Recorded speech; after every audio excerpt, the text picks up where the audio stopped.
روایات کے ساتھ وہ حوالہ دیتے ہیں، ایسا نہیں ہے، چند روایات کا وہ حوالہ دے دیتے ہیں جس کو انہوں نے انٹرنیشنل نمبرنگ کا ڈھونگ رچایا ہوا ہے،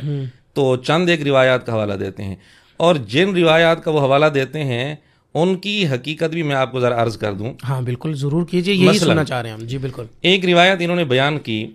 مسند احمد کے حوالے سے کہ نبی پاک صلی اللہ علیہ وآلہ وسلم نے ایک سیدھا خط کھینچا اور کچھ خطوط دائیں بائیں کھینچے، اور فرمایا کہ یہ جو درمیان والا خط ہے یہ میرا راستہ ہے۔ اور یہی روایت مرزا صاحب کہتے ہیں کہ سنن ابن ماجہ کے اندر موجود ہے، اور سنن ابن ماجہ میں جب یہ روایت آتی ہے اس میں سیدھا خط، ایک تو درمیان میں سیدھا خط ہو گیا اور ارد گرد دو دائیں اور دو بائیں طرف، یہ چار خط آپ علیہ الصلوۃ والسلام نے دائیں طرف اور بائیں طرف کل 4 خط کھینچے۔ یہ روایت بیان کر کے